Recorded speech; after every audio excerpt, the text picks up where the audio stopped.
थे क्या? त्रिकोणमिति। क्या पढ़े थे? त्रिकोणमिति, यही ना था, त्रिकोणमिति। इसके अंतर्गत हमने आपको बताया था कि त्रिकोणमिति में जो भुजा होते हैं ना, एक्चुअली उसकी बात करते हैं ना, त्रिकोणमिति में जो भुजा होती है उनकी बात करते हैं। मतलब कि कल आपको बताए थे कि अगर किसी त्रिकोणमिति की बात किया जाए तो उसमें सबसे पहले क्या आता है? समकोण त्रिभुज। कौन से त्रिभुज आता है? समकोण त्रिभुज। त्रि जोड़ कोण जोड़ मिति के नाम से इसको जानते हैं ना। त्रि जोड़ कोण जोड़ क्या था? मिति। मतलब कि त्रिभुज के तीनों कोण की माप एवं उनके भुजा के बीच जो संबंध होता है उनको हम लोग क्या कहते हैं? त्रिकोणमिति बोलते हैं। क्या नाम देते हैं उसको? त्रिकोणमिति बोलते हैं। त्रिकोणमिति में क्या होता है?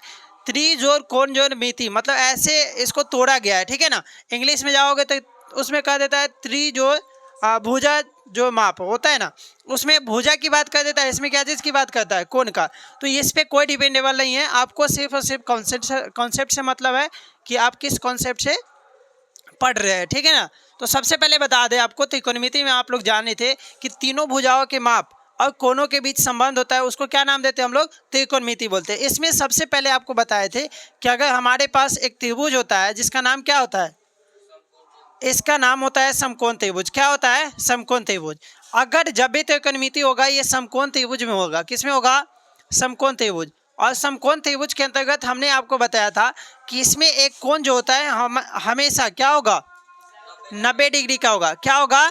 90 डिग्री का ये कोण होता है ना। इसके बाद अगर दो एंगल की बात करते हैं, ए बी और सी, तो यहाँ पे हमारा जो कोण बी की बात करते हैं, कोण बी हमारा क्या है? समकोण है। क्या है? समकोण है। कोण बी क्या था? समकोण था। वहीं पे कोण सी की बात करते हैं, यहाँ पे कोण बी अगर कितना है? समकोण है, मतलब 90 डिग्री है। कितना है? 90 डिग्री। तो किसी भी त्रिभुज में एक चीज होता है कि त्रिभुज के अगर तीनों कोणों को जोड़ा जाए, कितना? तीनों कोणों को जोड़ा दिया, तीन कोण को अगर जोड़ दे तो कितना आता है? 180 डिग्री। कितना आता है? 180 डिग्री। अगर इसमें कोण बी ही 90 डिग्री है, कितना है? 90 डिग्री। तो कोण बी और कोण सी और प्लस कोण ए की बात किया जाए, ये अगर 180 होगा तो यहाँ पे अगर बी ही 90 डिग्री है तो प्लस ये सब कितना हो जाएगा? छोटा छोटा कोण हो जाएगा। किससे? 90 डिग्री से। 90 डिग्री से क्या होगा? छोटा होगा। कल की तो 90 डिग्री अकेला यही पर गया है।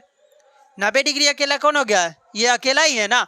तो अब दूसरा जो होगा ये दोनों मिलकर 90 डिग्री के बराबर होगा। किसके बराबर? 90 डिग्री का। अगर एक 90 डिग्री है तो ये दोनों क्या होगा? छोटा डिग्री होगा। कितना होगा? छोटा डिग्री। मतलब 90 डिग्री से क्या होगा? छोटा होगा। क्या होगा? छोटा। तो यहाँ पे एक कोण आप सी प्लस कोण ए की बात करते हैं, ये क्या हो जाता है? छोटा हो जाता है। किससे? 90 डिग्री से। किससे होता है? 90 डिग्री से। कल बहुत चीज़ आपको बताया गया था, जिसमें से एक चीज़ ये भी था कि आपको बताए थे हम लोग कि 90 डिग्री होता है जिसके सामने की भुजा हमेशा क्या होती है? कर्ण होता है। क्या होता है? कर्ण।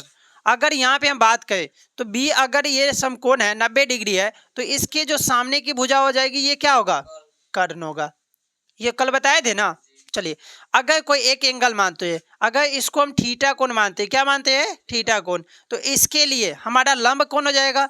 तो कोण की सामने की भुजा क्या होगी? लंब। तो इसको हम लंब ले लेते हैं, वहां से ले जाओ। तो इसको क्या बोलते हैं? लंब। क्या बोलते हैं? लंब। इसी तरीके से देखो, अगर जो शेष भुजा बच जाता है उसको क्या बोलते हैं? आधार। क्या बोलते हैं? आधार। तो ये समकोण त्रिभुज में अवेलेबल होता है जिसका नाम क्या होता है? लंब, कर्ण और आधार। ये तीन चीज समझ रहे हैं ना। कल भी समझाए थे इसके बारे में और आज भी बता देते हैं, लेकिन आज कुछ अलग होगा क्योंकि कल हम सिर्फ समझाए थे, आज कुछ बनाने का तरीका देंगे, ठीक है ना। तो सिंपल बात में कहें तो ए बी और सी ये तीन क्या हो गए? कोण हो गया। इस कोण में ये भुजा कितने हो गए? तीन भुजा भी हो गए। कुल मिलाकर हमको काम करना है 6 के बीच में। 6 चीज है, इसी के बीच में हमको क्या करना है? काम करना है। पहले कोण की बात करते हैं, कोण के बीच में करेंगे, इसके बाद ये हमारा क्या हो जाएगा? भुजा। इसके साथ भी करना होगा। तो सबसे पहले यहाँ पे जान लेते हैं हम लोग, एक पहला पॉइंट था कि समकोण की सामने की भुजा, क्या? समकोण के सामने की भुजा क्या होता है? हाँ, समकोण के सामने की भुजा क्या कहलाएगा? कर्ण। और एक चीज, कर्ण ही सबसे बड़ा भुजा होता है। कर्ण क्या होता है? सबसे बड़ी भुजा कौन हो जाएगा? सबसे बड़ी भुजा होगा जो क्या होगा? कर्ण होगा। सबसे बड़ी भुजा क्या होगा? कर्ण। ठीक है। वहीं पे दूसरी बात कहते हैं, दूसरे में हम लोग बताए थे कि थीटा एंगल कोण के सामने की भुजा है ना, कोण के सामने की भुजा, ये क्या कहलाएगा? ये कहलाएगा आपका लंब। क्या कहलाएगा? लंब कहलाता है। इसके बाद तीसरी बात कहते हैं, जो शेष भुजा बच जाता है, क्या बच जाता है? जो शेष में बच गया भुजा होता है वो क्या कहला जाएगा? आधार कहलाएगा। क्या कहलाएगा? आधार। इस तरीके से हम पता लगा सकते हैं कि किस त्रिभुज का कौन से भुजा कर्ण कहने वाला है, कौन सी भुजा लंब कहने वाला है, और कौन ऐसी भुजा है जो कि क्या होगा? आधार कहलाएगा। क्या कहलाएगा? आधार कहलाएगा। ठीक है ना। तो यहां तक हमने इस भुजा के बारे में जाना है कि इस तरीके से हम लोग क्या करते हैं, किसी भी चीज का भुजा निकाल लेते हैं। कल इससे डीपली में बताए थे, जहाँ पे आपको बताए थे कि कौन से भुजा समकोण होगा, कैसे निकलेगा, दो त्रिभुज के अंतर्गत भी बताए थे। तो इसमें एक बात बताओ कि अगर हम आपसे पूछ ले कि चलिए इसमें आप बता दो हमें लंब क्या होगा, लंब वाली भुजा का नाम क्या होगा? जल्दी से बताइएगा क्या होगा? लंब क्या हो गया? ए और बी। क्या हो गया? ए और बी हो गया। उसी तरीके से आधार की बात करते हैं, आधार कितना है? BC। और कर्ण कितना हो जाएगा? क्योंकि कर्ण सबसे बड़ी भुजा भी होती है तो AC। क्या हो जाएगा? AC। ये त्रिभुज किस में है? तो त्रिभुज ABC में है। किस में है? त्रिभुज ABC के अंतर्गत लंब हो गया AB, आधार हो गया BC, कर्ण हो गया AC। हो गया ना। इसके अंतर्गत लंब हो गया AB, आधार हो गया BC, और कर्ण कितना हो गया? AC। ठीक है। एक और त्रिभुज हम यहाँ पे बनाते हैं, उसके अंतर्गत बताएंगे कि उसका कैसे चेंजेबल होगा। ठीक है ना। इस बार भी चेंज करते हैं। अगर एक त्रिभुज यहाँ पे हम बना रहे हैं, इस त्रिभुज का नामकरण हम अलग करेंगे। इस त्रिभुज का नाम हम रखते हैं यहाँ पे DEF। क्या नाम रख दिए? DEF। अब हमें बताइए कि इसमें समकोण है जो कौन सा कोण है? समकोण का नाम क्या है? जो समकोण है वो कौन सा कोण है? कोण E है जो हमारा क्या है? समकोण है ना। कोण E हमारा क्या है? समकोण है। यहीं पे हम मानते हैं कि D को हम अगर थीटा कोण मानते हैं, क्या मानते हैं? थीटा कोण मानते हैं ना। तो अब हमें बताइएगा कि इस त्रिभुज में कर्ण कौन होगा? कर्ण कौन होगा? कर्ण कौन होगा? हाँ, कर्ण हो जाएगा D और F। क्या होगा? D और F हमारा हो जाएगा कर्ण होगा। लंब क्या हो जाएगा इसमें? लंब कौन हो जाएगा? लंब हो जाएगा E और F। ये हो जाएगा E और F। क्या हो गया? लंब। क्योंकि देखिए ये कोण की सामने की भुजा ये आ गई ना, और ये समकोण की भुजा ये हो गई, तो इसीलिए हमारा क्या हो जाएगा? कर्ण। और ये क्या हो जाएगा? लंब। क्या होगा? लंब। और ये बच जाएगा क्या? आधार। तो यहाँ पे आधार कितना हो जाएगा? D और E। ये क्या हो गया? आधार हो गया ना। एक बात बताइए, इसमें कॉमन क्या चीज है? सर कॉमन ये होता है कि कर्ण हमेशा कभी भी चेंज नहीं होता है। कर्ण हमेशा चेंज नहीं होता है। अगर एंगल चेंज होने से कर्ण पर कोई भी प्रभाव नहीं पड़ता है ना। कर्ण चेंज होने पर, सॉरी, थीटा कोण चेंज होने पर, क्या चीज? थीटा कोण बदलने पर क्या होगा? कोण सॉरी, कर्ण क्या होता है? नहीं बदलता है। कर्ण नहीं बदलता है।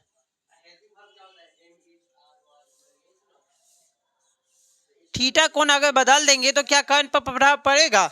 नहीं पड़ेगा। तो ये मेनली बात होता है कि थीटा कोण अगर बदल दिया जाए तो हमेशा कर्ण पर कोई भी प्रभाव नहीं पड़ता है। हमेशा कर्ण वही रहेगा तो वही रहेगा। अगर मान लो कि इस जगह पे हमारे पास यहाँ पे थीटा C लिखे है, ठीक है ना, अगर कोण A लेते तो भी हमारा क्या होता? कर्ण यही रहता।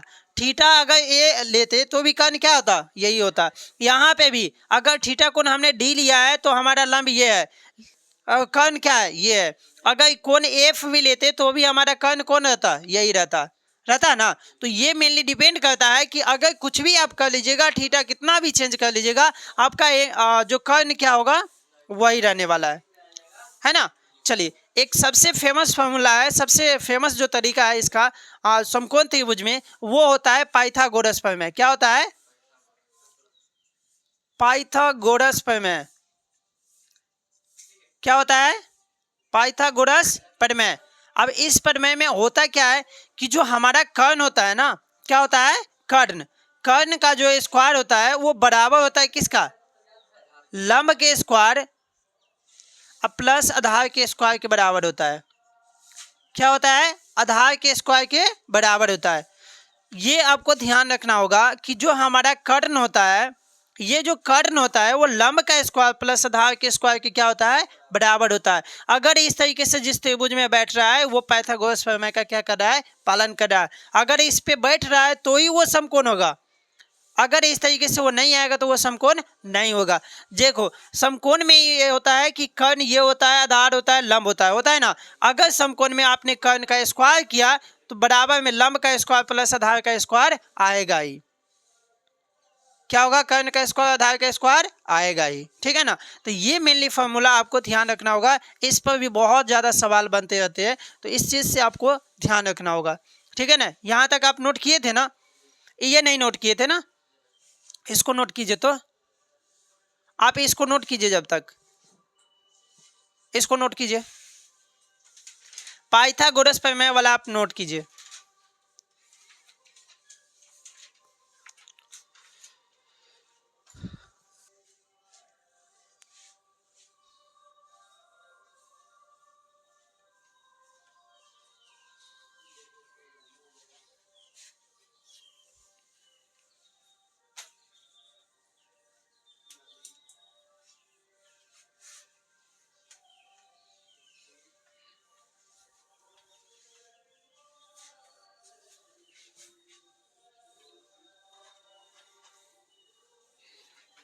चलिए अब जानते हैं इसमें थोड़ा हम लोग क्या चीज के बारे में? पाइथागोरस प्रमेय के बारे में। किसके बारे में? पाइथागोरस प्रमेय। देख लो, सबसे पहले यहाँ पे लिखते हैं पाइथागोरस प्रमेय। क्या लिखते हैं? पाइथागोरस प्रमेय। प्रमेय क्या होगा? पाइथागोरस प्रमेय। इसमें अब भी हमने आपको बताया था कि पाइथागोरस में होता क्या है कि कर्ण का अगर आप स्क्वायर करोगे, क्या करोगे? कर्ण का अगर स्क्वायर करोगे तो ये बराबर हो जाएगा किसका? लंब का स्क्वायर और प्लस कितना हो जाएगा? आधार का स्क्वायर होगा। चलो अब एक बात बताओ, ये तो आपका एक फॉर्मूला ये हो गया, ठीक है ना। अब इसमें आपको कहेगा कि हमें लंब बताओ। क्या बताओ? लंब। तो लंब निकालने के लिए क्या करेंगे? तो लंब का स्क्वायर करेंगे, ठीक है।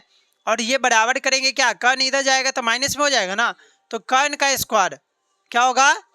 कर्ण का स्क्वायर माइनस क्या हो जाएगा? आधार का स्क्वायर। ये भी आपका हो जाएगा, ठीक है ना। दो गया, समझ रहे ना। अगर यहीं पे आपको कह दे कि आधार आधार बताना है तो क्या होगा? आधार का स्क्वायर बराबर क्या होगा? कर्ण का स्क्वायर माइनस का हो जाएगा लंब का स्क्वायर। क्या हो जाएगा? लंब का स्क्वायर। समझ रहे ना। अगर मेनली सिंपल में ये स्क्वायर में है, अगर मान लो कि इसको हमको सिंपल निकालना है तो स्क्वायर क्या करेंगे? हटाएंगे, इस पे क्या करेंगे? रूट डाल देंगे। क्या डाल देंगे? रूट। जैसे देख लो, अगर यहाँ पे हमको कर्ण बताना पड़े, सीधे कर्ण अगर पूछ दे तो रूट अंडर क्या हो जाएगा? लंब का स्क्वायर। क्या होगा? लंब का स्क्वायर प्लस क्या हो जाएगा? आधार का स्क्वायर। ठीक है। फिर यहाँ पे अगर हमसे पूछ लिया जाए लंब बता दो, क्या बता दो? लंब। तो लंब बराबर क्या होगा? रूट अंडर कर्ण का स्क्वायर माइनस क्या हो जाएगा? आधार का स्क्वायर। क्या होगा? आधार का स्क्वायर। फिर अगला कोई पूछ दे हमें कि चलो आधार बता दो, क्या बता दो? आधार। तो क्या होगा? ये रूट अंडर कर्ण का स्क्वायर माइनस क्या हो जाएगा? लंब का स्क्वायर। क्या होगा? लंब का स्क्वायर। तो हमें इस तरीके से ये भी फॉर्मूला आपको ध्यान रखना है। फॉर्मूला एक ही होता है, इसी को तोड़ तोड़ के हम लोग क्या करते हैं? बहुत सारे फार्मूले निकाल लेते हैं। इसी फार्मूले को तोड़कर हमने ये सारे फार्मूले आपको क्या कर दिए? बता दिए ना। चलो एक बात करते हैं, किसी त्रिभुज की बात करते हैं। हमारे पास एक ये त्रिभुज हो गया, ठीक है। ये एक त्रिभुज हो गया। इस त्रिभुज में अगर बात करते हैं ए बी सी, अगर यहाँ पे हमारे पास इसका मान दे दिया हुआ है 4, क्या दे दिया हुआ है? 4। इसका मान दे दिया हुआ है 5, ठीक है। थीटा कोण ये हो गया सी, आपका क्या हो गया? सी। ये तो आपका जानते ही कितना है? 90 डिग्री। हमें इसका मान बता दो, क्योंकि ये मान हमें मालूम नहीं है। ये मान कैसे निकलेगा, ये मान निकलना है यहाँ पे, ठीक है ना। ये मान निकलेगा कैसे, तो सबसे पहले हम यहाँ आते हैं, लिखते हैं इसमें क्या क्या दिया गया है। तो क्या दिया गया है, दिया गया है इसमें ये बी क्या है, समकोण है। तो समकोण की सामने की भुजा क्या होती है, कर्ण होती है। क्या होती है, कर्ण। तो हमारा कर्ण क्या हो गया, कर्ण कितना हो गया, 5 हो गया। कितना हो गया, 5। थीटा के सामने की भुजा क्या होती है, लंब होती है। थीटा के सामने की भुजा क्या होगी, लंब। तो हमारा लंब कितना दिया हुआ है, ये दिया हुआ है 4। अब जो भुजा बच गया वो कौन है, x। तो ये क्या होगा, आधार। क्या होगा, आधार। आधार कितना है, x। कितना है, x है। अब हमें क्या करना है, निकालना है। तो हम लिखेंगे पाइथागोरस प्रमेय से। क्या होगा, पाइथागोरस प्रमेय से ये क्या होगा, पाइथागोरस प्रमेय से होगा क्या कि सर अगर यहाँ पे आधार निकालना है तो आधार का फॉर्मूला आपने बताया था कि आधार बराबर क्या होगा, आधार बराबर होता है रूट अंडर कर्ण का स्क्वायर। क्या होगा, कर्ण का स्क्वायर माइनस क्या होगा, लंब का स्क्वायर। क्या हो जाएगा, लंब का स्क्वायर हो जाएगा ना। अब चलो निकालो, यहाँ पे कर्ण कितना दिया हुआ है, कर्ण कितना दिया हुआ है, 5। तो 5 का स्क्वायर कर दो, माइनस कर दोगे, ये कितना दिया हुआ है, 4 दिया हुआ है लंब, इसका स्क्वायर कर दो। अब आगे बनाओगे तो 5 का स्क्वायर निकालोगे तो क्या होगा, 25। अब प्लस करोगे, 4 का स्क्वायर कितना होता है, सॉरी माइनस, ये कितना होगा, 4 का स्क्वायर 16। लिख दो यहाँ पे 16, ठीक है। अब इसको घटाओगे, कितना आ जाएगा, रूट का 9। और 9 का मान कितना होता है, रूट 9 का मान कितना होगा, 3। तो हमारा जो लंब सॉरी क्या निकला है, आधार। आधार कितना हो गया, आधार हमारा निकला है 3। क्या निकला है, 3। तो इस x का मान कितना हो गया, 3। इसी तरीके से हमको निकालने को मिलता है कि लंब ये दिया हुआ है, आधार वो दिया हुआ है, तो हमें ये निकालना है। समझ रहे हैं ना। अगर दे दिया जाएगा ये, वो दे दिया जाएगा तो निकालना पड़ेगा। तो ये मेनली आपको ध्यान रखने वाली बात है कि लंब ये ऐसे निकलता है, आधार ऐसे निकलता है। इस पे 2-3 सवाल और भी देते हैं जो कि आप बना के लाओगे तो अंततः आपको समझ में आ जाएगा, ठीक है। हाँ तो पहले ये आप नोट कर लीजिए, कहाँ ये, हाँ कर्ण का स्क्वायर है तो लिख लो ना, ये वही चीज़ है, वहीं से ऊपर से ही लेके आए हुए, ठीक है। यहाँ से लिख लीजिए, अब हो जाएगा। नोट कीजिए तो जल्दी।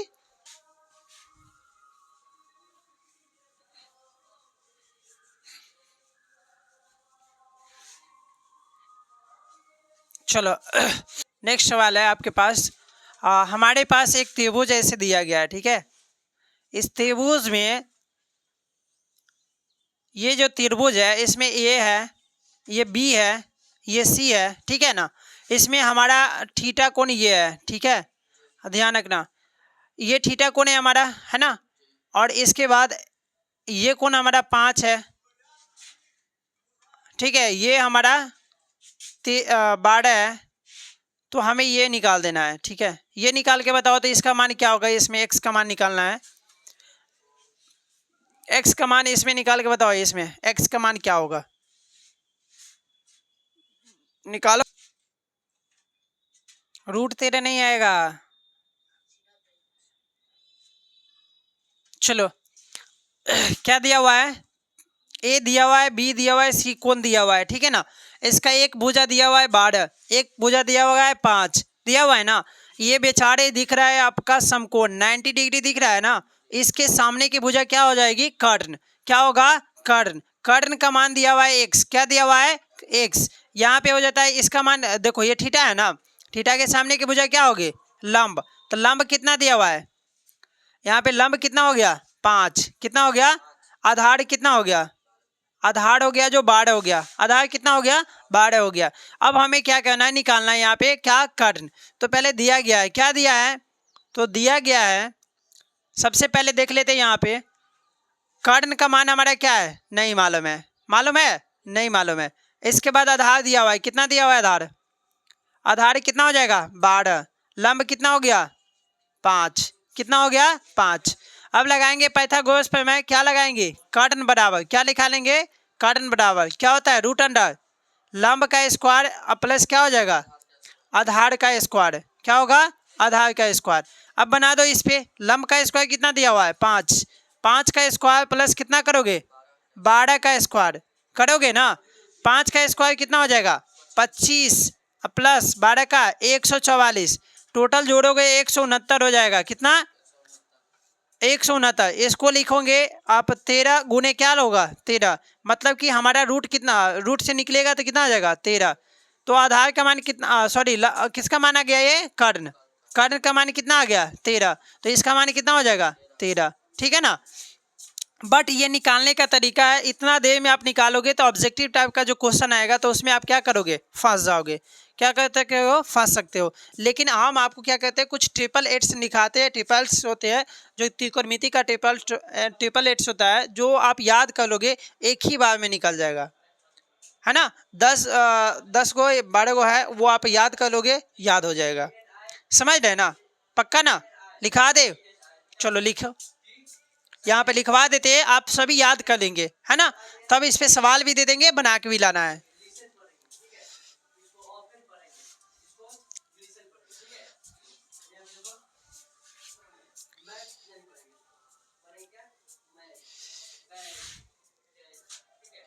इससे पढ़ते हैं त्रिकोणमिति के क्या, ट्रिपल एट्स, क्या पढ़ते हैं, ट्रिपल एट्स, ये लिख लो।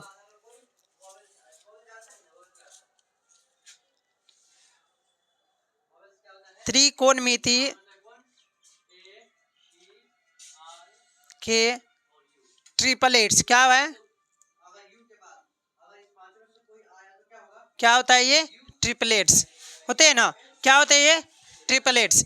आपको मालूम है सबसे बड़ी भुजा क्या होती है, कर्ण होता है, क्या होता है, कर्ण होता है। इसमें आप लिखोगे पहला ट्रिपलेट्स है, इसमें होता है 3 4 5, क्या होता है 3 4 5। अगर 3 आधार है या 4 लंब है तो कर्ण कितना होगा 5, वो डेफिनेट है, होगा ही, एक बार में आंसर आ जाएगा, समझ रहे ना। चलिए दूसरा लिखोगे, यहाँ पे आप दूसरा लिखोगे 5 12 13, 5 12 13। तीसरा लिखोगे 7 24 35। चौथा लिखोगे आप 18 15 17। 5 नंबर में लिखोगे 9 होगा, 40 होगा, 41 होगा। 6 नंबर में 11 60 61। 7 नंबर में 12 35 37, 12 35 37।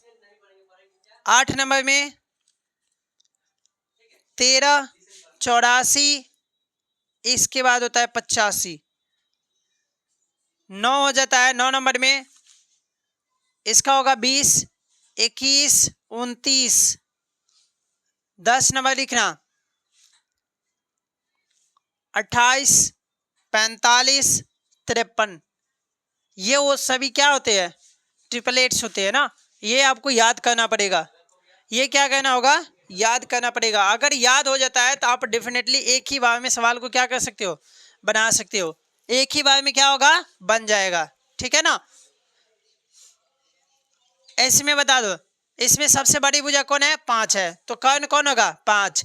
कर्ण कभी भी चेंज नहीं होता है, और लंब आधार के कितनों चेंज कर दो कोई फायदा नहीं है।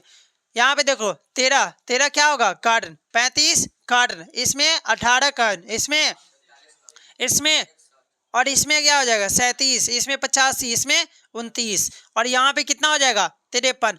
मतलब इस तरीके से आपको ध्यान रखना है। देख लो एक बार, अगर हमें एक भुजा 18 दिया हुआ है, सॉरी एक भुजा 17 दूसरा 15 दिया हुआ है, तो तीसरा भुजा कितना होगा 18 होगा, ये डेफिनेटली है,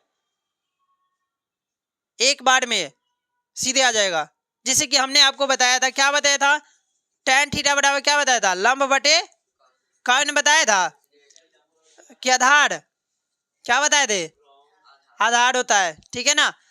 tan थीटा बराबर क्या होता है, लंब बटे आधार। अगर tan थीटा का मान यहाँ पे आपको दिया हुआ है, एक सेकेंड, tan थीटा बराबर यहाँ पे दिया हुआ है, tan थीटा बराबर दिया हुआ है आपको, कहेगा कि 7 बटे सॉरी tan थीटा का मान दिया हुआ है 7 बटे 24, कितना दिया हुआ है 7 बटे 24। अब कहेगा कि हमें sin थीटा का मान बता दो, अब साइन थीटा का मान क्या होगा, तो साइन थीटा में क्या होता है, लंब बटे काटन होता है ना, लंब बटे काटन। तो इस बेचारे साइड में खाली दिया हुआ है लंब और आधार दिया हुआ है ना, 7 है 24, हमको ट्रिपल एट याद रहेगा, 7 है 24 है तो अगला क्या होगा 35। कर्ण कितना होने वाला है 35, डायरेक्ट आंसर लिखेंगे 7/35। और आप लोग ये ऐसे लिखेंगे और दूसरे लड़का क्या जाएंगे बगल में निकालने जाएंगे, 7 का स्क्वायर प्लस 24 का स्क्वायर, जब तक ये निकालेगा जब तक ये आंसर आ गया रहेगा,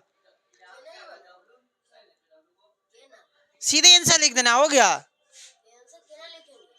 तुमको मालूम रहेगा ना ट्रिपल एट्स, एक भुजा अगर 7 है दूसरा 24 है तो तीसरा भुजा कितना होगा 35, कितना होगा 35। और साइन थीटा का बड़ा क्या होता है मान, लंब बटे क्या होगा काटन, होगा ना। लंब का मान कितना दिया हुआ है 7 दिया हुआ है ना, लंब बटे आधा है तो लंब का